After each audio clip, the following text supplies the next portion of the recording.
Greetings programs and welcome to Tropico 4.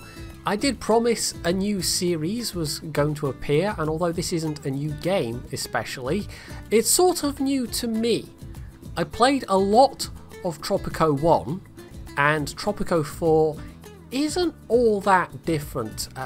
The second game in this series was a bit different in terms of its mechanics. It was pirate themed and you were basically managing a pirate haven on a small Caribbean island, but the first game and also the third and fourth, you are basically the president, El Presidente of a small Caribbean island, and you can either just play as a sandbox city builder sort of game, or you can play through the campaign.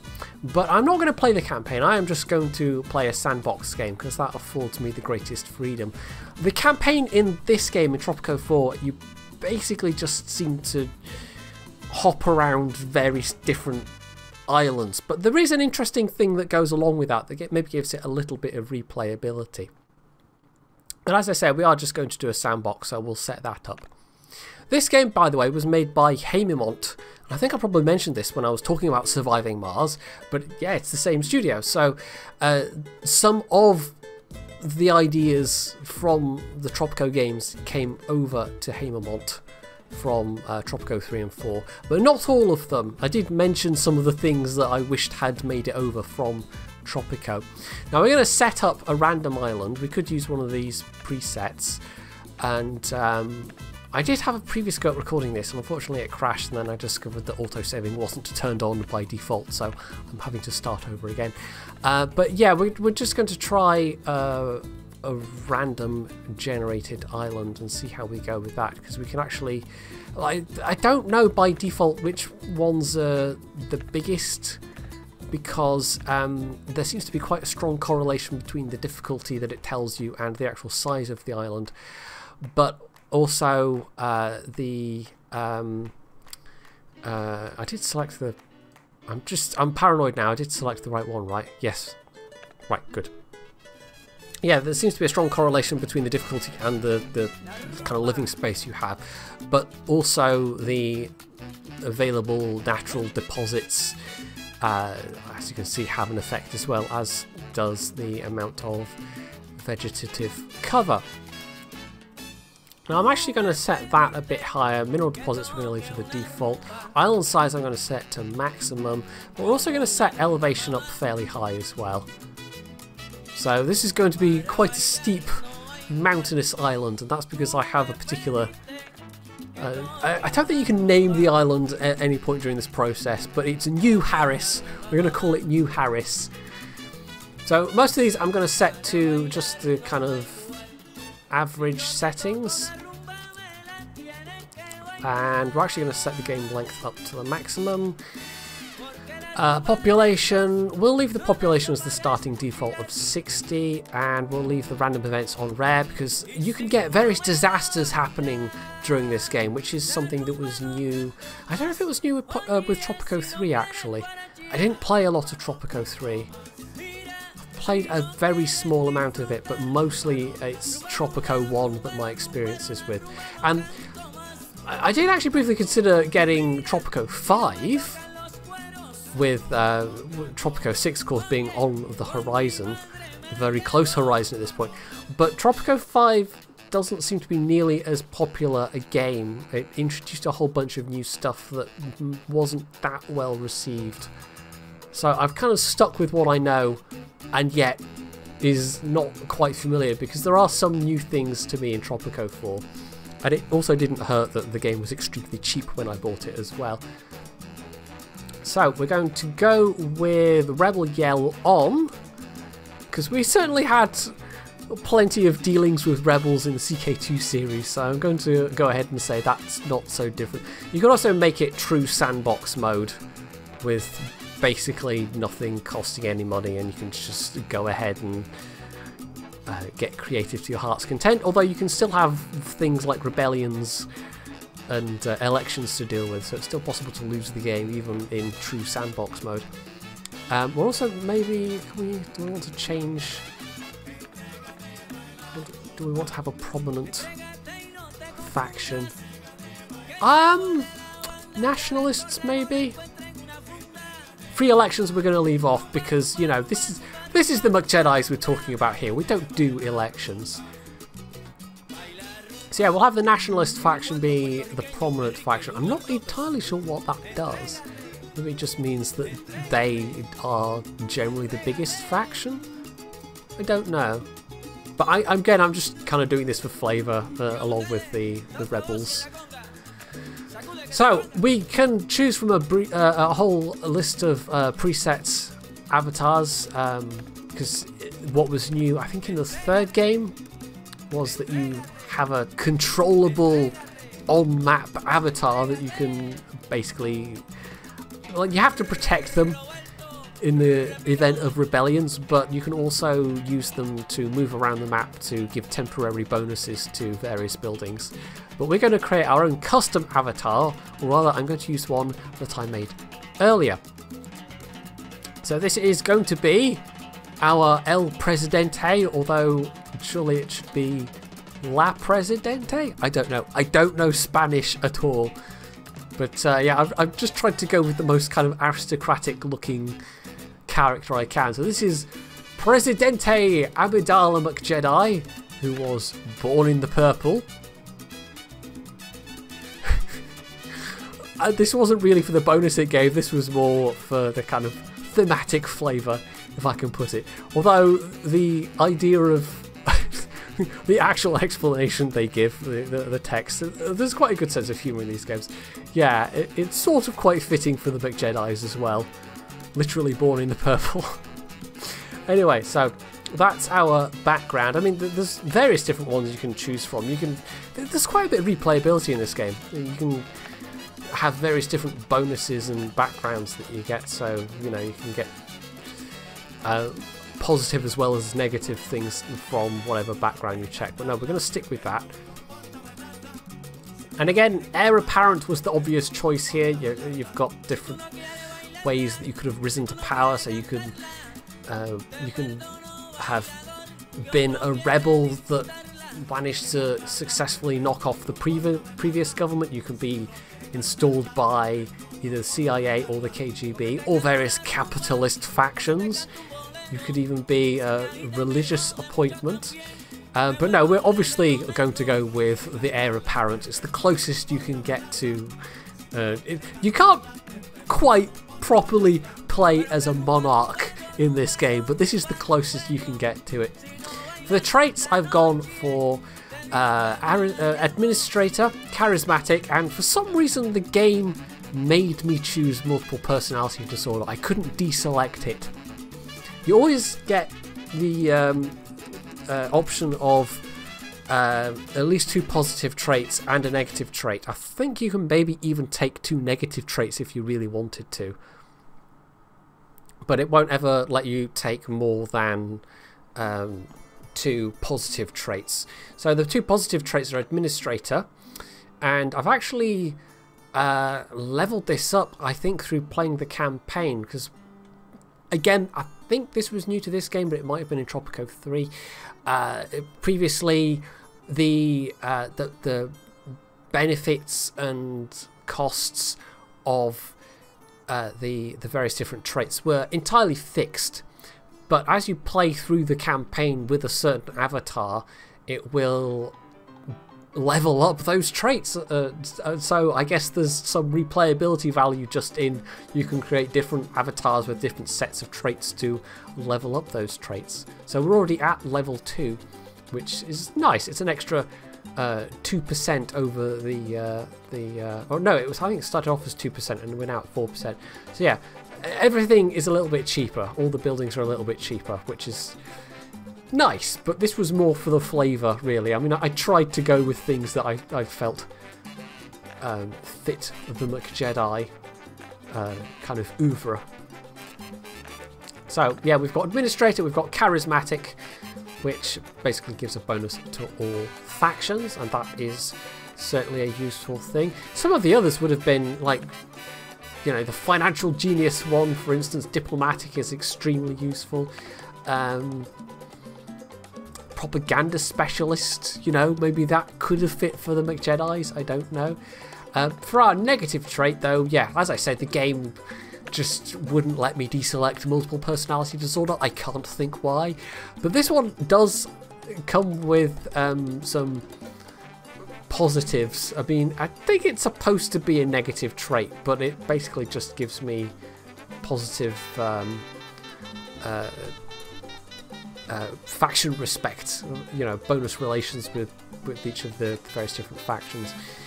But yeah, some of them, although they do actually give, I mean, I think this one counts as a negative personality trait, but some of the negative air quotes traits do just give you all bonuses, as this one does. Like kleptomaniac is clearly a negative one, but that gives you bonus money to your secret Swiss bank account, because that's a thing in this game. That's been since Tropico 1. You can salt away money for your own personal, you know, to fund your own personal lavish lifestyle. Paranoid gives you bonus military relations, with bonus military faction relations, and negative EU relations, but also placement and reduced liberty like soldiers, which is not a good thing. So that's our Presidente. Let's launch the island.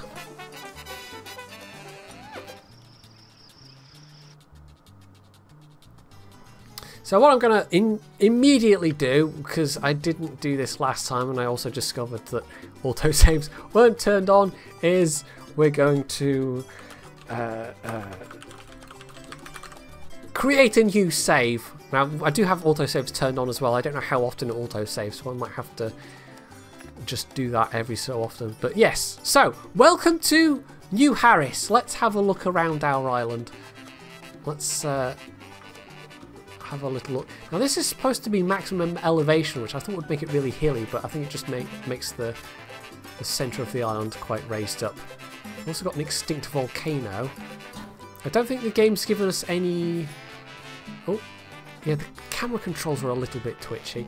I don't think it's given us any tourist... Oh, no, there we go. Yeah, you can get various, like, old ruins, either a colonial fort or an ancient temple, I think are the two that you can find, and they can later on become tourist attractions. You can develop them as tourist attractions, or in the case of the colonial fort, you can turn it into a prison if you want. That's a thing you can do, which we might maybe do. Now my thought for this game is screw democracy. We might not be able to call ourselves the Queen of New Harris, but that is what we will effectively be. So, yeah, I'm basically going to be playing this as if I am an absolute monarch. And the very first thing we're going to do is link up our dock with the roads. Oh, it's not quite letting me... we have to kind of just demolish somebody's house. That's fine, that's no biggie. What the game does is, if everybody doesn't have their own housing, they will erect these little shacks. So people will make their own accommodation, but they won't be terribly happy about it. So you generally want to try and make sure everyone's got as many houses as possible. So we've started off with our palace, and due to the background we've actually got all of the upgrades on this already, which is quite nice. I mean, it just saves you a little bit of cash, but you know, it's nothing to be complained about. We've also started with 2 actual houses being built, which is interesting. Normally it starts with at least a tenement, there we go, block of flats, but in this case it must randomise. We've got some bunk houses, we've got a couple of shanties, which are basically large shacks, and some actual swanky posh houses. So we might have to build a tenement fairly early on. So how this works is you have a population, and the population is all actual individual people. So each and every one of these people will have their own likes and dislikes. They'll have their own things that are important to them, and you can look and see what they are, and they will all belong to one of the factions. So yeah, you have to try and keep as many people happy as possible. Now, you can play this game as just full-on actual honest to goodness all above board democracy. You can win elections fair and square if you want to do that. But we're not going to do that, because elections? No. We're MacJedi's. We don't do elections. Elections are for other people. So I think we're going to tend towards kind of an authoritarian military dictatorship. That's just where my tendency is lying towards in this particular game, with my MacJedi hat on. And what that means is we're going to need to keep the militarist faction in particular happy. And we're going to have to make sure we have enough soldiers as we go along to guard against potential rebellions, because, of course, one of the things I selected was that people will be more likely to rebel. So we might encounter attempted coups more often. The very first thing we're going to do is sort out these farms. These farms are absolutely terribly placed. Now, oh, actually, that's not too bad. Okay, the previous attempt at this had a pair of farms put down in utterly unsuitable areas, but no, we've started off with a pair of corn farms in areas that are actually suitable to grow corn, which is fine. The placement is, yeah, it's not great, but we'll move those later on. I don't think El Presidente, El Presidentina? It just feels wrong having the female avatar and saying El Presidente. I'm sure that's not right, but yeah, I'm sure she will get tired of looking out the windows and gazing upon a corn farm. Likewise, we're always also going to want to get rid of these unsightly this dwelling here and all these primitive huts being occupied by the serfs. Right, so very first thing we're going to do is build, actually, what are we going to build first off? I think we're going to build some cash crop farms, because we need to get our economy kick-started. You will get periodic foreign aid investments from the two major factions, the USSR and America. There's also three minor factions in the form of China, Europe and the Middle East. But I don't think you ever get grant money from them. You might get specific mission money from them, because there are kind of in-game missions that can pop up as a thing.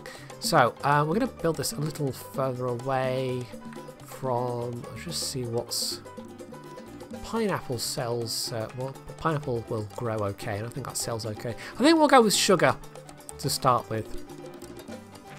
Sugar farm and maybe a pineapple farm.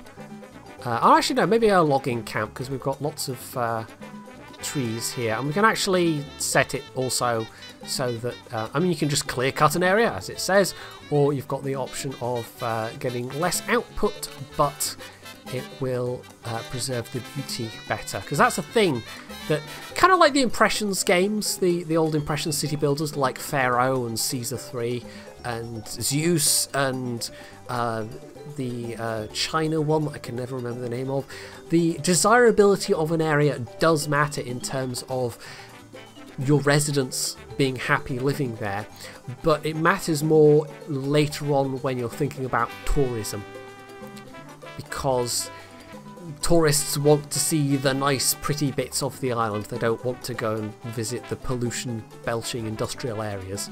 And you can actually, you know, you can choose that early on. You can say, right, I'm going to primarily focus on tourism, in which case you might put all of your energy and effort towards that and not bother with really developing any kind of industrial capacity.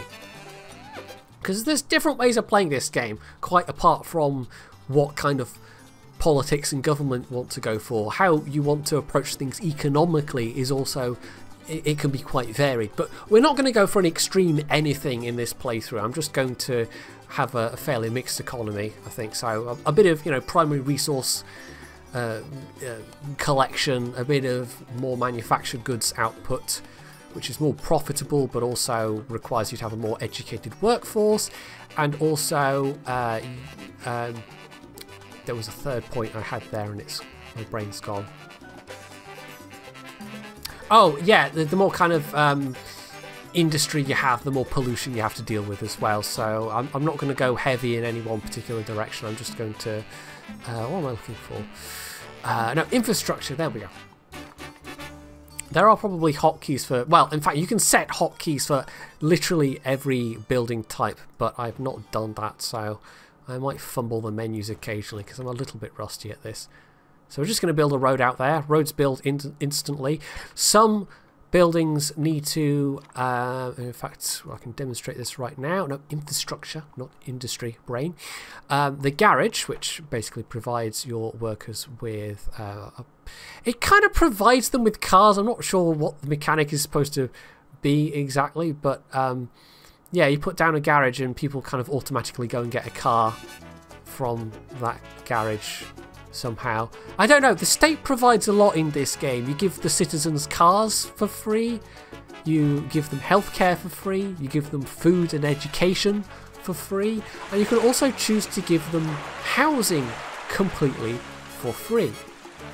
But we're not going to be quite that merciful. If I could charge people for food and education and healthcare, I would, but the game, alas, simply won't allow you. Also, the sound of the waves is really quite loud. We might actually turn that down a little bit. We'll see how we go with that. No, don't hit the restart button. Don't want to do that. So we're starting off with sugar farm, and we'll also build a fisherman's wharf. So just get some basic food production going. I'm not sure how much the fisherman's wharf provides, but one food crop farm is generally good for about 50 people.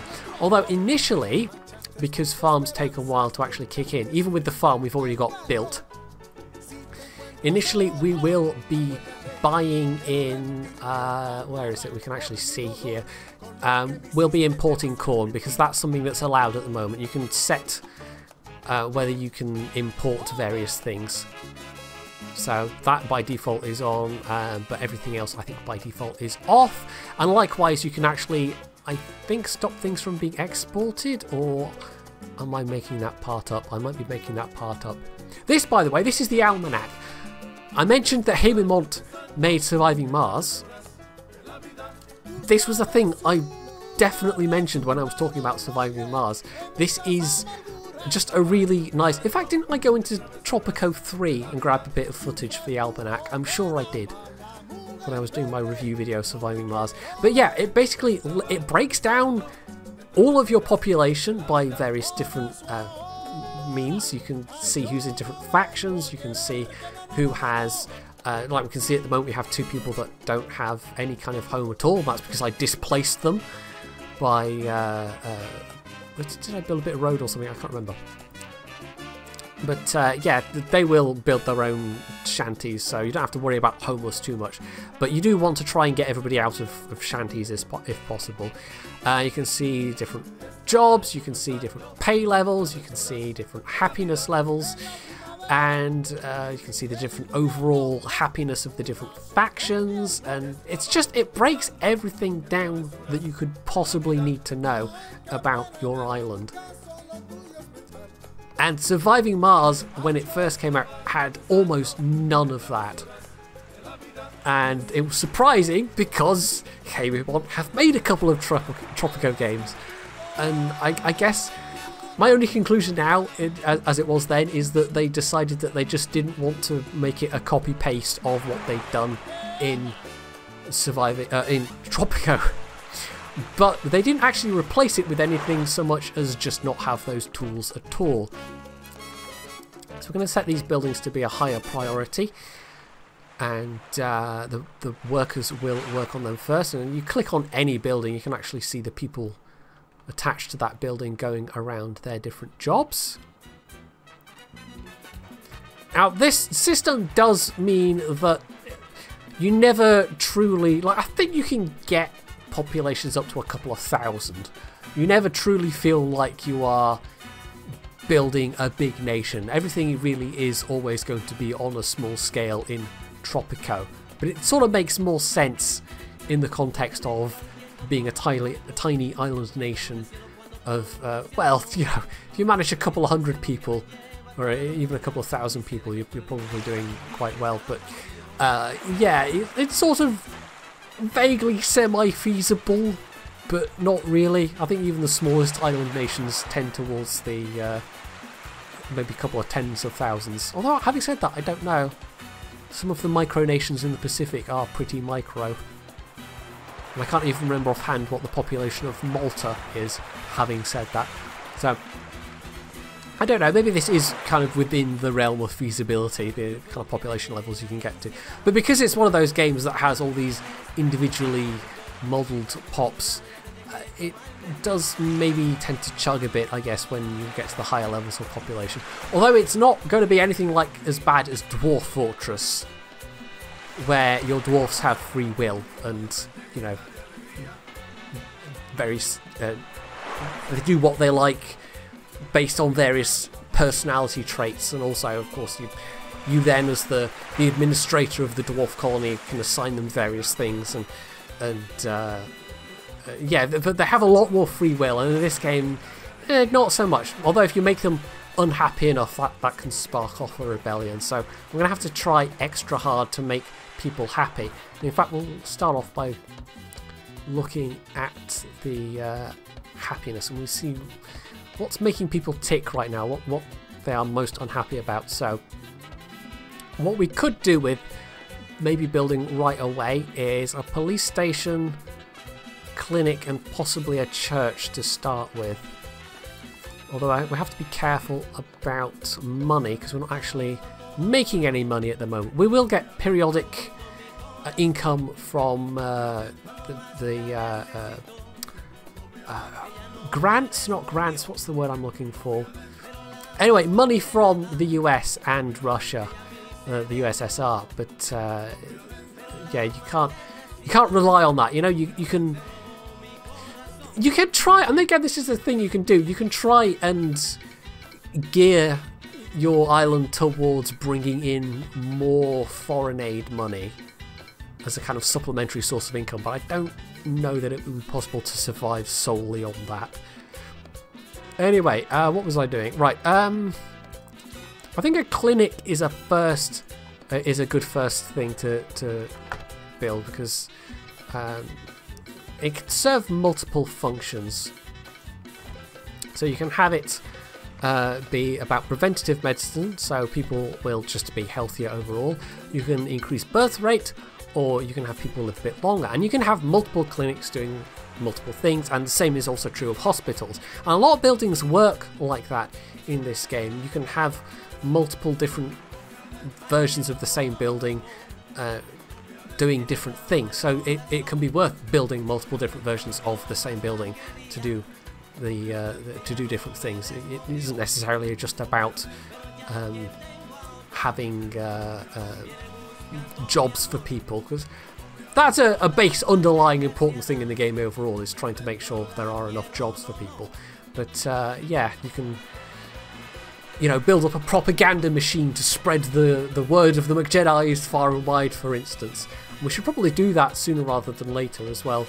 Build newspaper offices and things like that. But yeah, we really do want to just build up the economy a bit first. So industry, not industry, I think it's food and resources I want.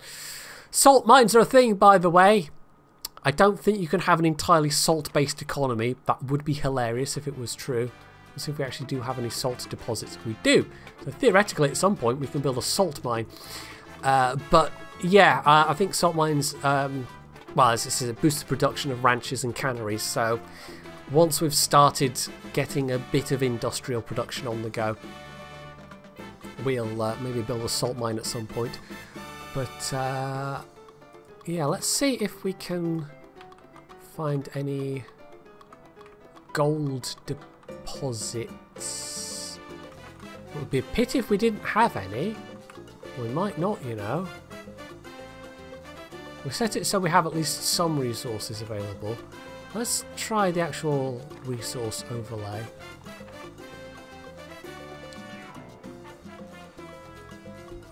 Oh no, that makes it go away. That's not what I wanted. If we don't have any metal deposits, that would be very disappointing. Right, bauxite we have.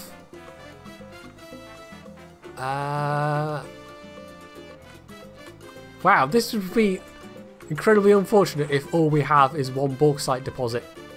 It's not like there's a huge number of natural resources. It's literally just iron, bauxite, gold and salt. And oil's a thing as well. Although if you... Oh, there we go. We can have offs... Ah, we do have oil. Okay. So that actually is not bad. But all of these things are limited in... Oh, no, it even says their number of deposits. So yeah, one bauxite deposit, one iron deposit, which is somewhere I haven't found. So we don't have any gold, and that's a pity, because gold, if you have it, is a really good early money spinner. You can not only just mine the gold directly, but you can then build a jewellery factory and get really nice profit out of that. But sadly, that's not going to be a thing. Oil, on the other hand, might be super useful. I don't know. Oil wasn't a thing in Tropico 1, so I'm going to guess it's horribly polluting, but let's see. Okay, so we can have extraction and an actual oil refinery, but how do we extract oil? So that's a land-based oil well. How do I get oil that's offshore? There's various things I can't get right away that I have to pay some cash for. There's not really a tech tree. That's one of the things Tropico 5 tried to do, is have a tech tree. And I don't know if it was that successful about it, from what I've read. Never actually played Tropico 5. And for the price of Tropico 4 and all of the DLCs, I think I could only just get the base game of Tropico 5. So I decided, in the interests of playing something that was going to be a lot more familiar to what I knew, to go with Tropico 4. Tropico 6 looks alright though. I might pick that up at some point, but we're not really about the brand new games on this channel. We never have been. Now, I might have to look that up later. I'm not entirely sure how I get oil from offshore deposits. There must be a way. It might just be that I don't have the technology yet, because various things unlock over time. So I'm going to have to assume that I just cannot do that right now, and that at some point I will get the technology to build an offshore oil rig. So that's our farm built and fully staffed. I don't think we really have... it's economy I want, isn't it? Free job positions, 11. So we have more jobs than population at the moment. We will periodically get people coming in on the freighter. Later on you can build an airport as well, although that's more for tourists, I believe, if this works anything like Tropico 1. Actually, one government building we could build just about right away is an immigration office, though we don't have a lot of cash right now. I might want to wait until we've actually exported something, because yeah. What we'll do is we'll lock off some of those job slots for the time being. I'll actually force one person out. We want more people in farming than we do in logging at the moment. You can also adjust the wages to move people around the place. So you can kind of globally increase like the minimum wage, as it were. The lowest paid job at the moment only earns $5 a month. But you can increase this at just this farm, for instance. So if there's one particular farm or factory that you want to have staffed at all times, then that's basically the only way you can do it, is make sure it pays better than other jobs. But you can also globally increase, you can increase it for all farmers, so that, say, farms are always going to be well staffed over and above other kinds of low wage production resources. I don't really know the word to use there, but yeah, you can also then increase it globally if you're feeling generous, and we probably will do that at some point because people's job satisfaction is strongly correlated with how much they are paid. So the more you pay people, the more they'll be happy in their jobs, basically. So there's our first freighter coming in. Now, I did wonder, with us starting in 1950, is this technically anachronistic, shipping containers? I'm trying, because I think shipping containers, I'm pretty sure they were introduced in the 50s, but I don't know if they were a thing in 1950. Right, so we've got our doctor, and we already had someone that was college educated, because we do also have to worry about education, although not immediately. We probably won't get that done in this first episode. So, yeah, I think we'll just fast forward at this point and see if we can't get some exports. But people will be a bit happier now that we have some healthcare going on, even if it's just basic healthcare. So we can look at people, overall happiness, and healthcare. And other things have dropped a bit from their starting position, but healthcare is remaining at 40%, and it might even climb a little bit as people then visit the doctor. But just a single clinic isn't going to cut it forever. We will have to expand our facilities eventually. Now, just looking at this, I think our next port of call might be building a police station. We've just got some foreign aid grants, which is quite nice. In fact, let's look at our foreign relations status. Foreign, there we go. So US relations oriented towards communism. I'm guessing that's because of my, I don't know, my policies at the moment, or is maybe something among my starting choices that's given me this malice. But my relations with everybody else are pretty good. But it's only these major two factions that will actually give you foreign aid grants. The others, I think your relations with them might have an effect in terms of the missions that can pop up along the way. I don't know if those occur in the same way as they do in the campaign. I've only played a bit of the campaign just to get a feel for the game. And it gives you various bonus missions that pop up along the way.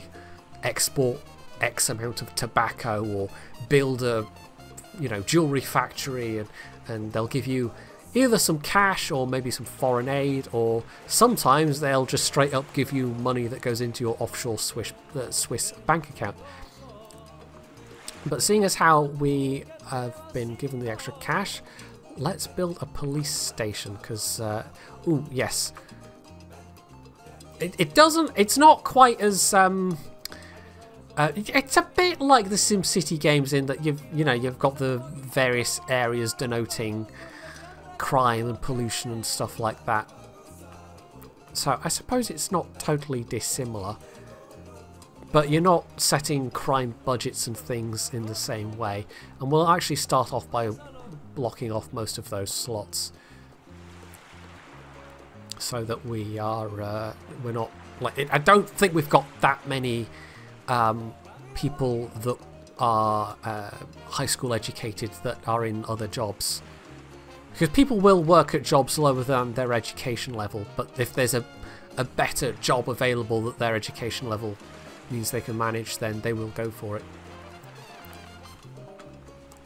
So yeah, we've immediately filled those two slots. That's good, and you can see that's had an immediate effect, and that will start to have an effect on where are we? Crime safety. So that should start to climb. Well, it hasn't yet, but it will take a little while to kick in. We've also started to export as well, so we might build another.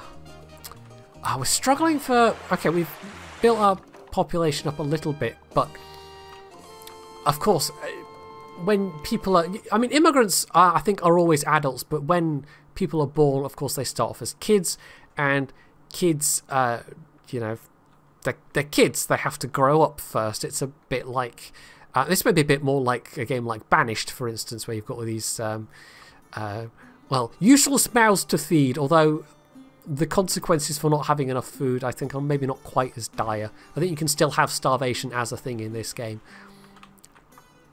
But yeah, it's not quite as bad as Banished, where you can have literally everybody die of disease and starvation. The game isn't quite that harsh. So that's another sugar plantation. And that's not quite made a profit yet in terms of paying back its wages, but the logging camp is starting to. But we'll only leave that as 2 job slots for now because we want the farms to take priority. We should also keep an eye on. I have to remember to. You'll see me open this a lot. You have to refer to the almanac a lot because it has a lot of information. Economy, unemployed 3. So actually maybe can open up some slots there and have a logging camp. We can also potentially upgrade it, but we don't have the money right now. A lot of upgrades require electricity. Does not need temples, my son. However, right, so our faithful believers do.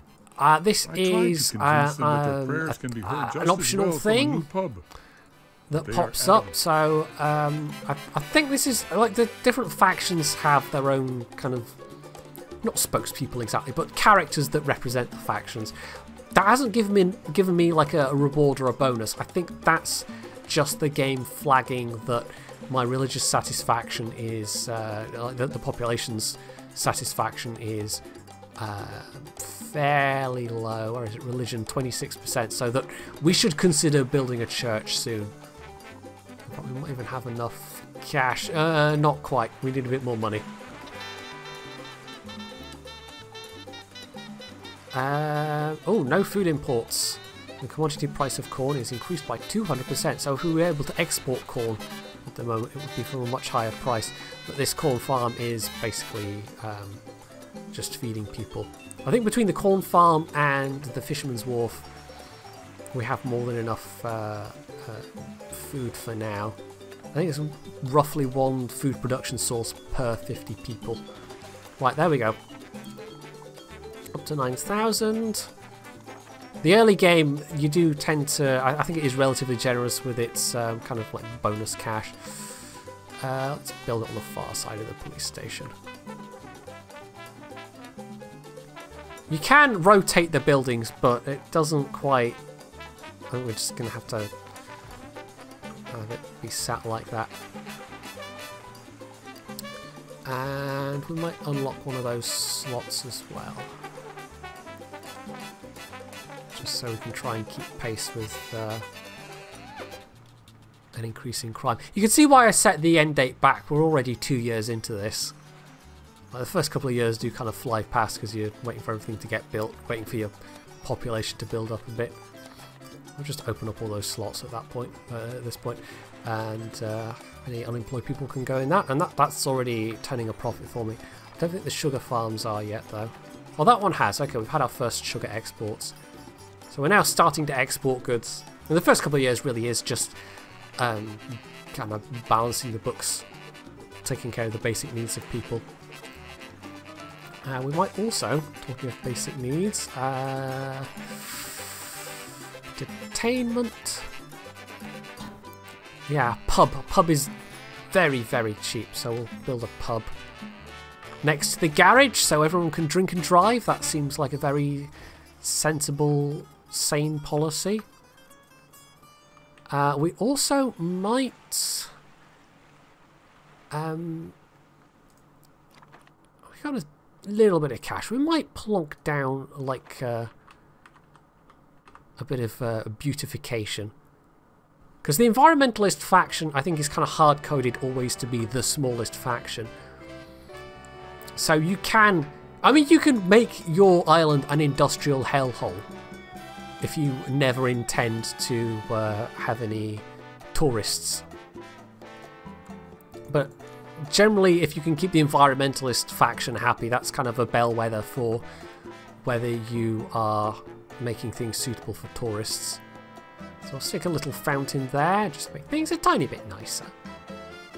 Well, it does cost me a little bit of cash, but the The improvements, the individual improvements are relatively cheap. And there are various different ones as well. So all the DLC ones are in a separate thing, and there's a couple in the miscellaneous ones. And yeah, you can also plant down trees, but those don't come with a concrete surround, even though they're not just individual trees. They are just like in planters. So, 43%, that's the thing we definitely have to keep an eye on. Respect is starting to fall a bit as well. Liberty is always going to be low, so we're going to have to make sure everything else is higher to make up for that. Right, crime and healthcare are back safely in the middle range. Job quality, we could pay people more money. We could increase the basic wage just right off the bat, but we can also start to think about building better housing. Entertainment, the pub will increase that a little bit, but not by a lot. So that's just going to take the edge off. So yeah, I think the next thing we might do is build possibly some tenement housing, which doesn't have great like living quality, but it's better than living in a shanty. And also, I can actually charge people money. Which also, talking of money, that's another thing I need to keep an eye on. So this is, okay, the game actually breaks down things like construction versus ongoing expenses such as wages and imports, which is quite handy. So at the moment, if I don't build anything or upgrade anything, we are very firmly in the black. But at the moment, because I am building things, and I'm not upgrading things so much, but just because I'm building things, we're technically losing money at the moment. So, I mean, as long as we keep our heads mostly above water, it's fine. It's not such a big deal if you dip into negative figures, but if you're sustained, if you have a sustained period of having a negative balance with your economy, then that's not good. That tends to be very not good. Right, so that's nearly 4,000.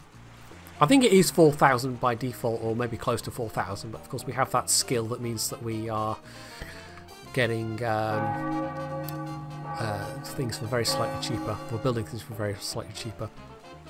Also, yeah, we're going to block off a couple of those slots. We've only got one person that is qualified to be a priest at the moment. So yeah, next order of business is, aside from, I think, a tenement block, we also maybe want to start thinking about the various government buildings that we can build. So either an immigration office or a foreign office. Because a foreign office would help me with income in terms of boosting my foreign grant aid. Although if you choose to, you've got three options with the foreign office. You've got a neutral policy, which increases your opinion with the three minor factions, which is fine. Or you can improve relations with either the USSR or the US, and you can kind of actively pursue relations with either country. I think with the USSR, and with the US as well, and this was true for Tropico, and I'm going to assume it's true for this game, you could get to the point of them having a military base on your island, at which point you effectively become a satellite state of either country. But we're not, we're not going to be specifically trying for that to happen. So we'll try and chart a middle course. We're not going to particularly cozy up to either faction. I think we will probably stay fairly neutral in terms of our international relations. Although the Middle East might end up not liking me very much if I'm going to be exporting oil later on. Probably I should build the ministry first off, because one of the ways that you can do a lot of things in this game, there's a lot of the different actions that you can take as El Presidente are through the edicts. And to access the edicts, you basically have to have the relevant ministers in place for most of them. So there's a couple we can do just off the bat. We can make sure that people have better pensions, for example, or that they have a pension. And that obviously is a thing that's popular. You can make sure everyone has more food. You can have a national day. You can just straight up bribe people. You can have elections. You can. This is the thing, you know. Even if you are otherwise never ever going to have elections, you can just basically have an election whenever you want. But I think, as it is, our election expectation should be 0. So I think we should be able to avoid elections entirely. But you've also got other various areas for things, and some of them are just purely positive, others are negative, but they have some benefits. So nuclear testing, for example, we get 10,000 cash, but the environmentalists will then basically hate us forevermore. So yeah, there's different actions you can take, and some of them are very, very useful. So I think we will go for a ministry just as soon as we can afford it. And we're also starting to climb in population as well. At the moment we have no control over that whatsoever. We'll need an immigration office to set an immigration policy. And you can actually increase immigration if you want. You can permanently block anyone from ever leaving the island. You can turn yourself into basically a sort of island North Korea if you really want to. And given that there is a nuclear program available within the game, I mean, that's a possibility. We could do that. Well, you can also set as a policy, which is the one I tend to do, that you get more skilled workers coming to the island. So that's probably the one I'll go for once I actually build the office. Yeah, we're just kind of waiting for the money to come in at the moment. I think we'll fast forward things again. We should be easily making some profit next time the freighter comes in, because you only make money at that point. But up until that point, you get your teamsters, who are a vital part of the economy, shifting everything around for you. So yeah, not a lot happening at the moment otherwise. The early game of Tropico is always kind of the same, really. Peace and love, dear Presidente. Please accept this flower wreath as a gift and hear my plea. Okay, so this is just an introduction to the environmentalist faction. I don't think there's a lot of... Like, they're kind of middling at the moment. There's a lot of factions do rather like me. Although the loyalist faction, actually, we're going to have to keep an eye on that. We might have to build a childhood museum. Yeah. To increase that fairly soon. Right, there's some grant money. There we go. Is that enough for a ministry? Yes, just. Or should I? Maybe I should actually build the childhood museum first, because it's cheaper and it generates a small profit. I think that might be the more sensible option. We're just going to displace a bunch of people in these shacks. Unlike, I mean, I know I've already said that the beauty of an area does matter somewhat. Unlike games, the Impressions series, City Builders games, people really don't mind in terms of like noise levels or whatever being next to a pollution belching factory. You don't have to be that fussy about it in this game. Right, there we go, 16,000 worth of exports, so we can possibly... I think we can build another... we'll build another farm that's geared towards exports for now. It's anywhere good for tobacco. Not terribly close by. Might be able to squeeze a farm in up here. You can build on slopes depending on the severity of the slope, but because I've selected for this island to be fairly hilly, This isn't a great island for building tobacco overall, or for farming tobacco. It's not really letting me just about build it there. I don't know quite precisely how the game works in terms of like if you're bordering a green area. Coffee, pineapple. I'm not sure which actually sells for more. We might be able to find that out from the trade. Yes, we can. So, just coffee sells for $16.90. Pineapple. The sugar's selling for about 1,000. I'm guessing this is like per ton. Pineapple is 11.70. So coffee will give me more, and then later on we can build a cannery, which will increase the value of that even more. So yeah, let's go for a coffee farm. So you know, people can have some coffee to go with their sugar, or rather, sugar to go with their coffee, of course. But yeah, sadly, tea isn't a thing. Can't build tea plantations. Although I don't think the Caribbean is actually the right climate for tea, but what do I know? Right, so that's a road going in approximately that direction. And we were going to build a tenement, so that will increase people's housing satisfaction a bit. Because we really do have to keep an eye on that happiness level. So we're going to build a tenement there.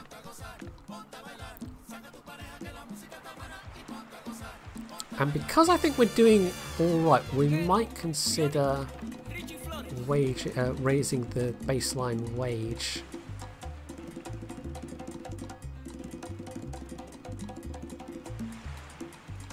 We do also have enough of the... Did I build the... Yes, I did build the childhood museum. This again, actually can have various effects.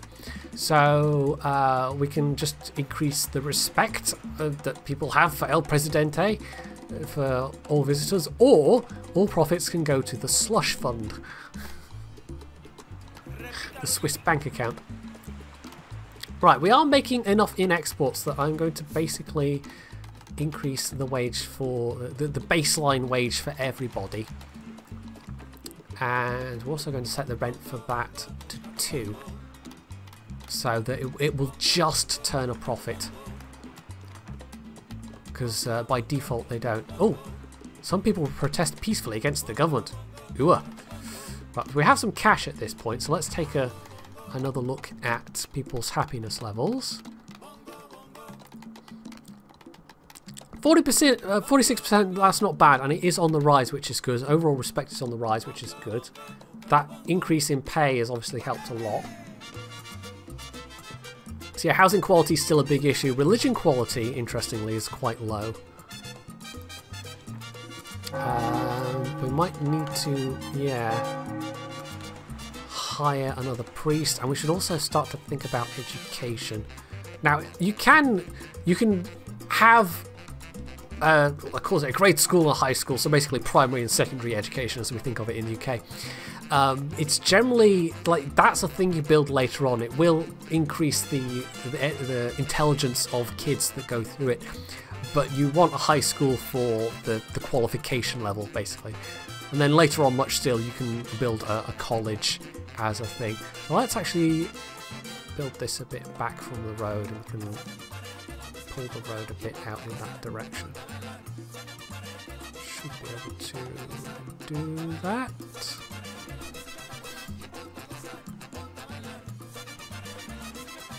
So we'll do what we've been doing up this far. We'll block off some of the slots, just so we're not employing an unnecessary amount of people, basically.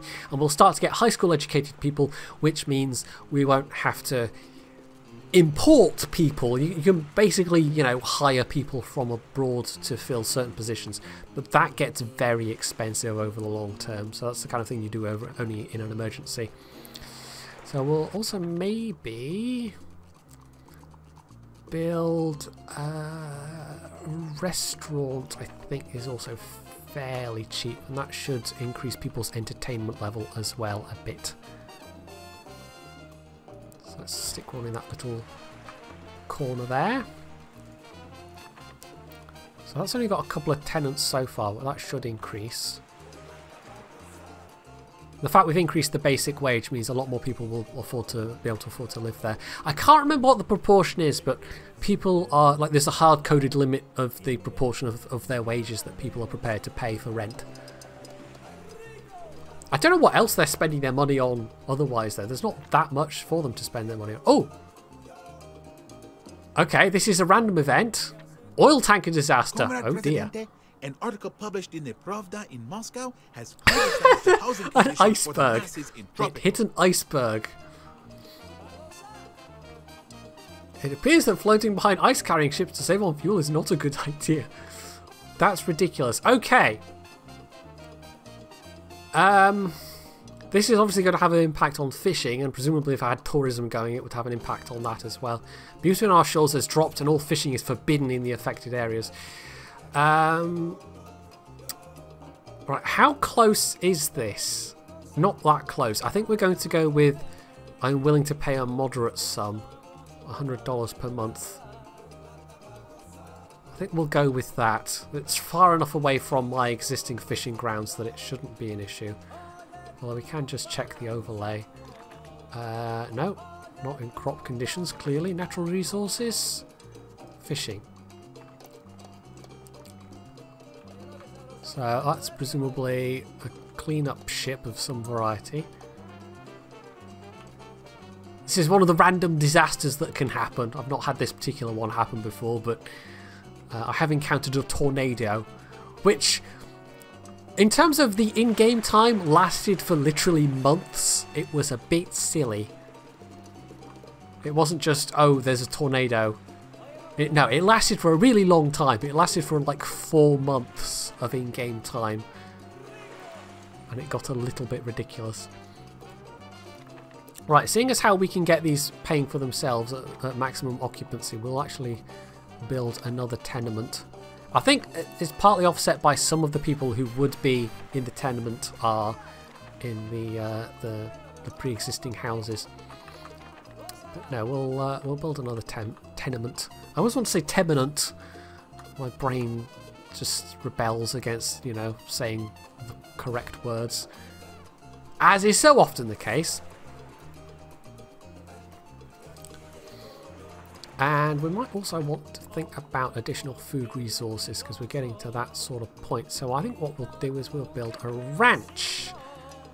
And yeah, you can either have cattle, goats, or llamas.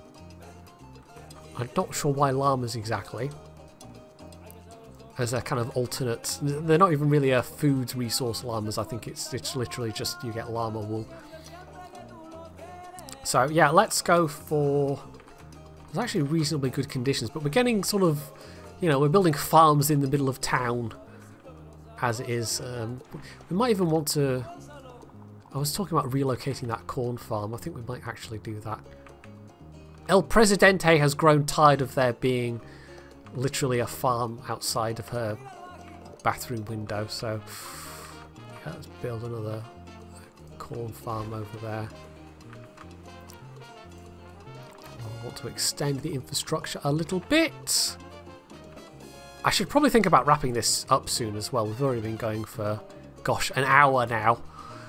But as a longer first episode is fine. It's just a kind of introduction to the game. I'm just wondering about maybe doing some of these as well. Now we've got a bit of cash. I think that one, monthly $8. That one's fairly manageable. $500 upfront cost. So we'll put the farm down as the maximum priority. And then we'll be able to get rid of that farm.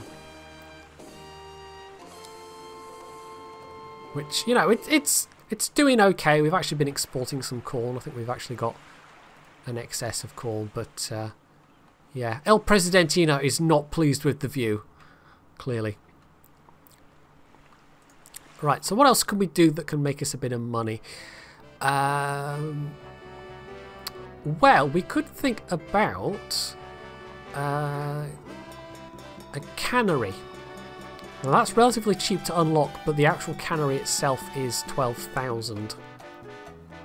So I think we'll unlock that just now, and then we will buy one at the point where we can, because that will increase the value of our exports. And it also gives us more worker places for college-educated people.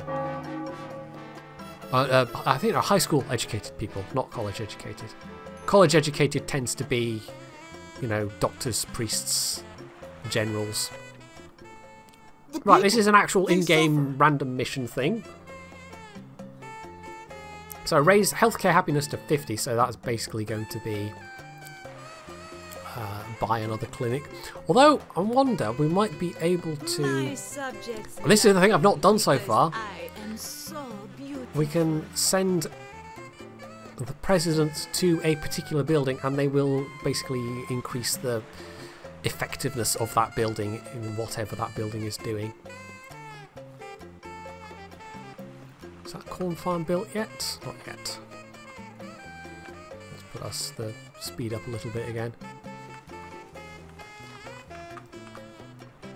We're not yet at the stage of needing another construction office, but as we start to get more population, as we want to start putting down more buildings, we'll need another construction office. Teamsters, that tends to be more like the amount of stuff you're producing. Once you've got more production buildings, you'll need more Teamsters to move the stuff around, but also, you know, the further away they're having to move it, makes sense just to build an office over next to, say, a mine, rather than having to travel that much further. Like 22,000, I feel like economically we are doing okay. Even if, I mean, the game is kind of like, even if you've got literally no resources aside from, say, lumber, you're always going to be able to grow stuff. There's always something for you to do economically in this game. It's not like Surviving Mars, where you can have a starting condition where there's extremely little in the way of resources that makes it actually really difficult to have the resource budget to then expand and grow. There's always something you can do. So that's gotten the thing up a little bit, but no, we will need to build a second clinic. So we'll do that opposite the school, why not? And we might also just build a nice big garden here behind the Childhood Museum. Might knock down some shanties, but I think that will basically make the people that live around it a bit happy with their environment. I think that's how it works. So that's one of the corn farms that we can now get rid of. So we'll get rid of that one, I think. That was a little bit further away. Slightly out, further out of the field of view, so the president is less displeased with that one, I suppose. Let's have a look at our unemployment level. Unemployed 2, that's alright. Those jobs will shift over. We can open up those slots. So we're getting the full effectiveness out of the police station, or we will start to, hopefully. Let's set that as the next highest priority. Although, they've just apparently decided the school is going to be the next thing they build, but that's fine. We might have enough high school educated workers for that. I don't know. Ministry is a thing we definitely want to build. I sort of wanted to build it near the palace. We'll have to wait for that. We'll actually get rid of that shanty as well. You'll have to excuse me, but I'm going to blow up your house.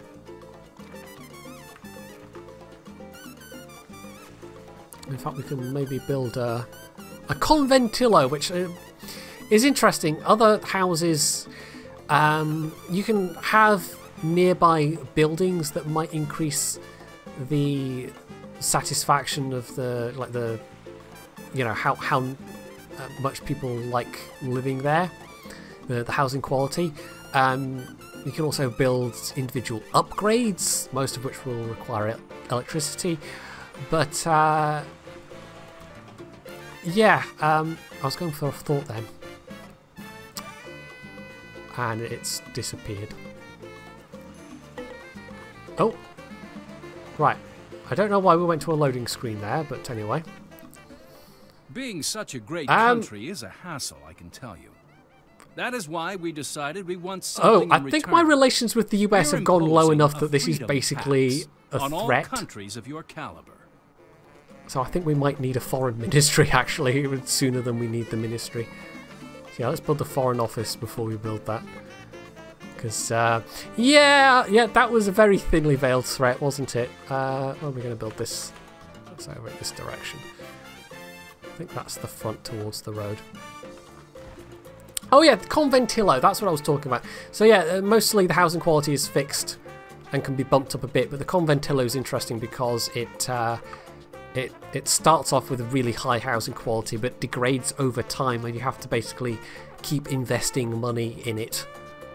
And you can choose when to do that, so you can let it get really run down and become a horrible slum, or you can just spend, I think it's like 3,500 every so often. So yeah, it's got a kind of variable running cost. You, the player, can decide how much of a running cost that's going to have. Whereas with all of the buildings, it's kind of more or less fixed. Although you can choose to lower the maintenance for every building type, which will make people less happy with living there. Happiness is at 48%, so we've not, it's not too drastically low, but we're still a little on the low side. It's still climbing, however. Liberty is decreasing, but that's fine. Religion quality is still, that's on the low side. I think it's because we've only got one priest. Well, we're up to 2 now, which should help. So aside from that, housing is the next thing we really need to concentrate on. We should start to get more high school educated people coming out as well, so we can start to fill these job slots without having to go abroad for it. So, yeah, a ministry. We'll build this alongside the palace. And we could get it that close to the road, but actually if we build it a little further back, we can build some decorations in front. So that, I think we can actually make a lower priority. That's a middling priority. Is there any other buildings at the moment? Another clinic. We'll probably have to hire a doctor for that, but we're doing okay for exports so far. So yeah. We can also actually think about building a cannery. But you know what? I think we'll leave that for the next episode. Because as I say, we've been going for a little bit. This is already over an hour. And if I go any longer, it becomes at the risk of being... It's almost essentially, you know, why didn't I just do a live stream instead? Anyway, so yeah, we're going to leave things off there. 5 years in, we've built a decent economy. We don't have any immediate threat of rebellion, but we also haven't really done much in terms of salting away personal funds. So I think next time round we'll start to maybe industrialize a little bit, get some more lucrative exports going. We'll maybe start to think about foreign relations a little bit more, and also our own personal Swiss bank account. We shall need to, you know, we'll need to get started with that as well. So this has been Tropico Thor. Hopefully... So this has been Tropico 4. Hopefully you have enjoyed it, and if you have, you can do all the usual things down underneath the video. And of course, as always, stay tuned for more.